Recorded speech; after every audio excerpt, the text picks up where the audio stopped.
according to Amazon records, they're losing money, even though their sales are up. Their operating income is down, and they took a loss about $35 billion worse than what they had last year. Welcome to Gold Silver Pros.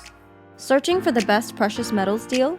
Shop with our trusted partner, Arc Silver. Access special deals on silver, gold, and platinum through our website, or call 307-264-9441. Hey everyone, I'm 𝘺𝘾𝙀𝘶, and this is Gold Silver Pros. This is your Thursday edition of the program, and today we're going to talk about Amazon. Amazon loses $2.7 billion in 2022 while thefts increase. We'll get right into it, and then we'll have a special segment at the end. So stay to the end, guys. Something new that we're doing here I think you guys may like. So the story was posted in Summit News. Paul Joseph Wasson. Amazon announces store closures in high crime cities. So the theme this week, ladies and gentlemen, is going to be high crime cities and lack of rule of law and how that's affecting the United States. In this case, it's hurt one of the biggest retail companies in the industry, maybe the biggest retail in the United States. I don't know. Amazon claims it's because of cost cutting. Let's see what Paul has to say here. Amazon has announced it will be closing several grocery stores in high crime cities like New York City, Seattle, and San Francisco, but claims the measure is related to cost cutting. The retail giant said it would be permanently shutting down 8 of its 29 Amazon Go stores, which are designed for maximum convenience, as a shopper can just scan the items that they leave with no staff required. Criminals can also conveniently jump over the barrier with no one to stop them. Despite the cashier-free system helping Amazon's bottom line, the company claimed it was closing the outlets because they haven't met profitability expectations. The stores being closed include 2 in downtown Seattle and already been shut on a temporary basis, leaving 5 in the city. In addition, it's closing 2 in New York and 4 in San Francisco. The 6 closings of stores will be still operating or due to take place on April 1st. So is it cost cutting or is it something else? Well, there's a clue here in the story when it talks about cutting it down or closing these stores and these automated cashier systems where the people aren't there basically to watch anybody may have cut costs. So that should have resulted in more profitability. But the observation by Paul that they can just jump right over and people can take stuff out, I think is an interesting one. So let's go and look at Amazon's results. This is Amazon reporting on February 2nd. For the full year, net sales increased 9%. So they actually had more sales in 2022 than they had the previous year. North America segment sales increased 13%. So you've got 13% sales increase. You've also got the Amazon Go stores, which should reduce operating expenses, but that's not exactly what happened.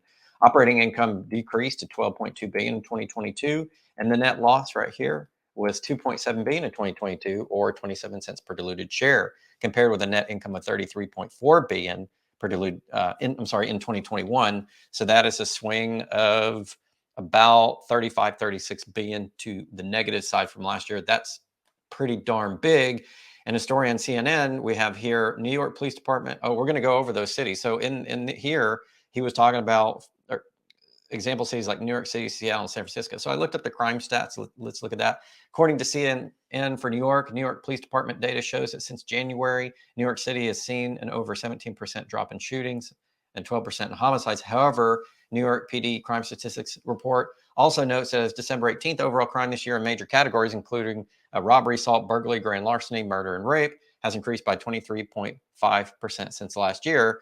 And if we go to another story from a local media outlet, Pix 11, it says here, a closer look at the stats reveals more trends to watch, including the increase in the crimes of the city's transit system by nearly 30%, and the extent to which robberies and assaults were fueled by teens. So it's getting younger people and may not have the same, economic outcomes, given what's going on in the economy, trying to raise money, not finding jobs. And they're the ones that are doing this on the transit system. So thefts, robberies, aggravated, are all up in New York City, which would make sense and why it would affect any stores there, including Amazon. If we go to Seattle, looking at Neighborhood Scout, same thing as in Portland that we reported on Tuesday on the live. Seattle is in the bottom 1% of all cities across the United States, meaning it's the worst that you can live in. Violent crimes were 5887. Property crimes, of course, this is where the crime is, 40,714. And crime rate per 1,000 residents for property crime, 55.47. It's pretty high. If you look at violent crime comparison, Seattle is much higher than the state of Washington, over double the state of Washington. If you look at violent crimes, according compared to the United States. Murder is a little bit lower. Rape is a little bit lower. Robbery is about almost four times higher. So again, theft, robbery, those would be things that could affect, I don't know, retail outlets, people coming out of Amazon stores or Amazon stores in general. Assault was up higher as well, 5.2 per thousand compared to the U.S. Violent crimes across the United States, 2.84. Property crime has exploded in Seattle compared to the state of Washington, 55.47 per thousand residents, compared with 31.34 for the state of Washington. 1 in 18 chance of becoming a victim of property crime in Seattle, whereas it's 1 in 32 in the state of Washington. If you break down the property crimes, burglaries rate per thousand of 13.62, which is something like 5.5 to 6 times higher than the United States average rate per thousand. Thefts, 34.65, which is about 2.5, 2.6 times in Seattle what it is in the United States. Motor vehicle theft is about 2.5 times higher, 7.21 per thousand, compared to the United States at 2.68. Crimes per square mile in Seattle, 466, compared with Washington, 56. Of course, that's a rural area included in there. Well, let's take a look at Seattle crime dashboard. I took all of the theft crime information from the City of Seattle Police Department here and graphed it out for you. You can see where that crime is happening. Northgate has a lot. Queen Anne has a lot. University has a lot. These darker blue areas have more. And if you look at the difference between 2021 and 2022, I actually drilled down there. Let me go back. If you look at the difference between 2021 and 22, all of those basically knocked myself out. But anyway, all of the thefts had increased by quite a bit. I had that data up on the screen for just a moment. You can go back and look at it. But the theft statistics in Seattle were really high. Neighborhood Scout for San Francisco, California, you can see there are areas which are the most dangerous. Of course, that could happen in any city. But if you look at the crime index, San Francisco, again, it's bottom 2%. If you look at property totals, they're very high, 39,896 crimes. Crime rate of 48.94 for property crimes for San Francisco. Again, one of the ones in the story by Paul Joseph Watson relating to Amazon. So it makes sense then all three of these cities we're looking at, as the theft crimes go up and robberies and things like that, that it could affect local retailers, including Amazon. A lot of these are unreported for San Francisco violent crime. So we went to San Francisco Chronicle and got that information. This is from November of last year, so it's not quite updated for all of 2022, but this is the best data I could find. Burglary up 67% more than average. Theft up 36% more than average. Motor vehicle theft up 36% more than average. And you can see the COVID pandemic 2020 brought a lot of crime down because people aren't going out. And if they can't go out, they're probably not robbing, committing larceny, and motor vehicle theft and burglary. But you can see as people started going back out, all of these went back up. So the trend were right back up to where it was. But motor vehicle theft exploded. And that's probably because people can't afford to buy cars. Because remember, during this time, the pandemic, the reason motor vehicle thefts increased during the pandemic, we had a short supply chain shortage. People couldn't get cars, so they had to go steal them if they needed them. And so that's a pretty big indicator. Part of the reason in which people could be targeting Amazon is because Amazon's reported, a Real News Network here, to have stolen wages. And I'll explain how that works really quickly in a single paragraph. The drivers were having wages stolen from, according to a report in USA Today. Let me make this a little bit bigger so you guys can read it with me. Right here in USA Today, it says the FTC said, the Federal Trade Commission, which is the FTC, said in February that Amazon Flex drivers were told they would be paid $18 to $25 an hour, with many statements saying things such as, you will receive 100% of the tips you earn while delivering at the Amazon Flex. Flex is where you can drive your own car. Rather than passing along 100% of customer tips to drivers as it promised to do, Amazon used the money itself, Daniel Kaufman, acting director of the FTC's Bureau of Consumer Protection, said in February. So a lot of the theft may not be customers. It may be drivers as well on the delivery service, because they weren't getting their wages. And here's the story. A lot of these stories, I'm just picking one from Fox 5 New York. Women driving Amazon delivery truck steals packages in Brooklyn. Let's make this a little bit bigger so you guys can see. A truck driver who was supposed to be delivering packages was stealing them instead, police in New York City said. A woman operating Amazon delivery truck was caught on surveillance video stealing packages from the front porch of a home in Brooklyn on Saturday, October 29th, New York PD said. The woman was seen on surveillance video getting out of the truck to deliver packages at home in the area in Borough Park. She was seen removing packages that were already at the home and loading them in the truck. Not only did she not deliver, she took what was there. And so come off screen here for a moment. It appears as though the economy in certain cities like this, which are having an increase in thefts, is affecting retailers, not only local retailers like we showed you on the video on Tuesday, but according to Amazon uh, records, they're losing money, even though their sales are up. Their operating income is down, and they took a loss about $35 billion worse than what they had last year. Said, I think 33.4 billion in income last year, negative 2.7 billion, so about $36 billion swing from last year, year over year, 2021, 2022. That's huge. And when sales are up, but you have losses like that, yes, you do have increasing costs. What's going to cause that increasing cost? Well, you look at those cities, and it appears probably theft is a big indicator. And anecdotal story from my own perspective. Recently, we were ordering some computer parts for my son to build his first computer. He saved up his money to do it, and we ordered some items to be delivered to my apartment complex, and they had not all been delivered. We got 2 out of 7 or 8 packages that we got. That most of them, or in fact, all of them, I think, were coming from Amazon. And in our apartment complex, we have a locker system like many do. Drivers come in to a safe, secure, locked area inside the building right next to the office, but it's literally right next to the leasing office. And they go in there and they put them in locked containers. Well, what was happening was a lot of those packages weren't being delivered. And how I know this is we weren't getting them delivered. Amazon said they were delivered, but when I wasn't getting the notifications on my phone and by email that they were in the locker. So I went and asked the leasing office and said, we don't have any new packages for you delivered to your apartment number. So then I said, okay, I've got a bunch of missing packages. So we went to the overflow, where sometimes packages could be, they'll hold them if they got too many packages to hold in the overflow area, which is in the mail room in a secure container. And we looked through that and we couldn't find it. And as we were looking through, I was with one of the managers looking through, I got a notification on my phone that the last package we were expecting to be delivered that day had been delivered. Well, we were standing in the mail room. There was no Amazon delivery driver that came in. So we went back to the office, and the other leasing agent in there said, yeah, nobody's been here. And we said, I got on my phone, within the 15 minutes we're in there, delivery notification from Amazon, there's no package.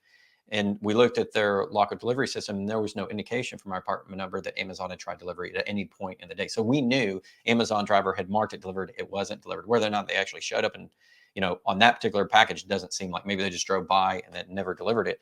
The funny thing is, 2 to 3 weeks later, a few of those packages actually showed up in a locker from that order 2 to 3 weeks later. I showed it to the apartment office and said, this is the order 2 to 3 weeks later.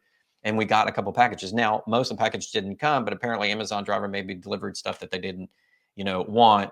But that's 2 weeks, but they had kept the most expensive computer parts, the CPU, the GPU, chip shortages, those are expensive, and the hard drive, and delivered a couple of, the cheaper ones that we had ordered. So they took the most expensive ones, probably put it on eBay. I'm probably never, going to see those packages. We had to go through Amazon to get those replaced. So it's interesting, my own experience has been that the Amazon drivers have been stealing some, and perhaps that's a big part of it. Perhaps, it's not just porch pirates. Perhaps it's not people, in these cities just going into stores and stealing that's affected, Amazon's net income, their net profit, despite their revenues going up.